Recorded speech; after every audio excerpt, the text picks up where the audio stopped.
नमस्कार, मैं रीता उपाध्याय अपने चैनल समृद्ध कथा प्रयागराज के माध्यम से आपको कहानियाँ सुना रही हूँ।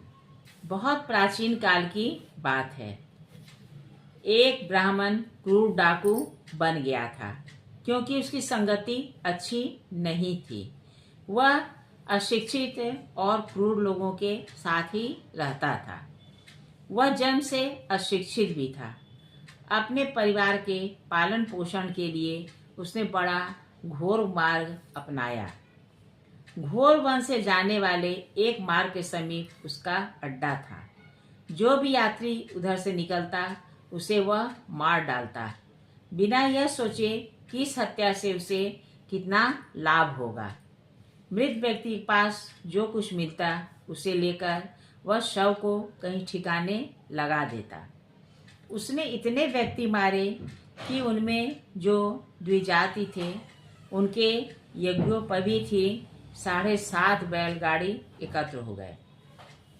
वह मार्ग यात्रियों के लिए मृत्यु द्वार बन गया था। पथिकों की यह विपत्ति देवर्षि नारद से देखी नहीं गई। वे स्वयं उसी मार्ग से चल पड़े। सदा की भांति शस्त्र उठाए डाकू उन पर भी झपटा। देवर्षि को भला भय क्या। उन्होंने कहा, भाई तुम व्यर्थ क्यों क्रोध करते हो? शस्त्र उठाने से क्या लाभ?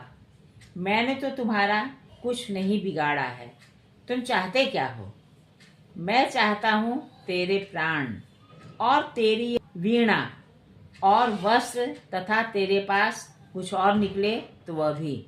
डाकू गरज उठा, निरंतर जीव हत्या का यह पाप किए बिना भी तो तुम वन के फल कंद से पेट भर सकते हो। देवर्षि का तेज और उनके स्वर में भरी दया डाकू को स्तंभित किए दे रहे थे। किंतु मेरे माता पिता स्त्री पुत्र का पेट कौन भरेगा? तू? डाकू अभी क्रूर व्यंग ही कर रहा था। नारद जी ने बड़ी मृदुता से कहा, भाई तुम जिनके लिए नित्य यह पाप करते हो उनमें से कोई तुम्हारे पाप का फल भोगने में भाग नहीं लेगा। अपने पाप का फल तुम्हें अकेले ही भोगना होगा। यह कैसे हो सकता है? डाकू विचलित हो गया था। जो मेरे पाप से कमाए धन का सुख भोगते हैं वे मेरे पाप के फल में भी भाग तो लेंगे ही। बहुत भोले हो भाई, पाप के फल में कोई भाग नहीं लेगा। तुम्हें मेरी बात का विश्वास न हो तो घर जाकर उन लोगों से पूछ लो। देवर्षि ने बात पूरी कर दी। बाबा जी, तू मुझे मूर्ख बनाना चाहता है। मैं घर पूछने जाऊं और तू यहाँ से खिसकता बने। डाकू ने फिर शस्त्र संभाला। तुम मुझे इस पेड़ के साथ भली भांति बांध दो। चुपचाप नारद जी स्वयं एक पेड़ से लगकर खड़े हो गए। अब डाकू को उनकी बात सच्ची लगी। उसने उन्हें पेड़ के साथ वन की लताओं से भली भांति बांध दिया और स्वयं शीघ्रतापूर्वक घर पहुंचा। घर जाकर उसने पिता से पूछा, पिताजी, आप तो जानते ही हैं कि मैं यात्रियों की हत्या करके उनकी सामग्री लूटता हूँ और उसी से परिवार का भरण पोषण करता हूँ। मैं जो नित्य यह पाप करता हूँ उसके फल में आपका भी तो भाग है ना? तनिक हंसकर पिता ने उसकी ओर देखा और कहा, बेटा, हमने तुम्हारा पालन पोषण किया, तुम्हें छोटे से बड़ा किया और अब तुम समर्थ हो गए। हमारी वृद्धावस्था आ गई। तुम्हारा कर्तव्य है हमारा भरण पोषण करना। तुम कैसे धन लाते हो इससे हमें क्या? तुम्हारे पाप पुण्य में भला हमारा भाग क्यों होने लगा? पहली बार डाकू चौंका। वह माता के पास गया, किंतु माता ने भी उसे वही उत्तर दिया जो उसके पिता ने दिया था। उसने पत्नी से पूछा तो पत्नी ने कहा, स्वामी, मेरा कर्तव्य है आपकी सेवा करना, आपके गुरुजनों तथा परिवार की सेवा करना। वह अपना कर्तव्य मैं पालन करती हूँ। आपका कर्तव्य है मेरी रक्षा करना और मेरा पोषण करना। वह आप करते हैं। इसके लिए आप कैसे धन लाते हैं सो आप जाने। आपके उस पाप से मेरा क्या संबंध? मैं उसमें क्यों भाग लूंगी? डाकू निराश हो गया। फिर भी उसने अपने बालक पुत्र से अंत में पूछा। बालक ने और स्पष्ट उत्तर दिया, पिताजी, मैं छोटा हूँ, असमर्थ हूँ, अतः आप मेरा भरण पोषण करते हैं। मैं समर्थ हो जाऊंगा तब आप वृद्ध और असमर्थ हो जाएंगे। उस समय मैं आपका भरण पोषण करूंगा और अवश्य करूंगा। यह तो परस्पर सहायता की बात है।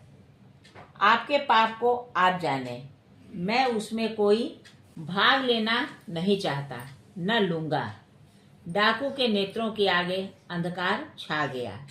जिनके लिए वह इतने पाप कर चुका, वे कोई उस पाप का दारुण फल भोगने में उसके साथ नहीं रहना चाहते। पश्चाताप से जलने लगा। उसका हृदय बेचैन हो गया। वह वन की ओर दौड़ा। वहां पहुंचकर देवर्षि के बंधन की लताएं उसने तोड़ फेंकी और क्रंदन करता हुआ उनकी चरणों पर गिर पड़ा और बार बार पश्चाताप करने लगा। रोते रोते जब वह थक गया तो उसने प्रायश्चित का उपाय पूछा। देवर्षि ने कहा, तुम राम नाम का जप करो, किंतु हत्या, निष्ठुर हृदय, पाप कलुषित वाणी या दिव्य नाम सीधा होने पर भी उच्चारण करने में समर्थ नहीं हुई। देवर्षि हारना नहीं जानते। वे जिसे मिल जाएं वह भगवान के चरणों से दूर बना रहे, यह शक्य नहीं। उन्होंने कहा, चिंता नहीं करो, तुम मरा मरा ही जपो। डाकू वहीं बैठ गया। उसे पता नहीं कि उसके उपदेशक कब चले गए। उसकी वाणी लग गई जप में। मरा मरा मरा मरा मरा। दिन, सप्ताह, महीने और वर्ष बीतते चले गए, किंतु डाकू को कुछ भी पता नहीं रहा। उसके शरीर में दीमक लग गए। दीमकों की पूरी बॉम्बी वाल्मीकि बन गई उसके ऊपर। डाकू के तप ने सृष्टिकर्ता को आश्चर्य में डाल दिया। वे हंसवाहन स्वयं पधारे और वहां अपने कमंडलू के अमृत जलधारा से उन्होंने उस तपस्वी पर छींटे दिए। उन जल सीकरों के प्रभाव से उस दीमकों के वाल्मीकि से जो पुरुष निकल खड़ा हुआ, वह अब पूरा बदल चुका था।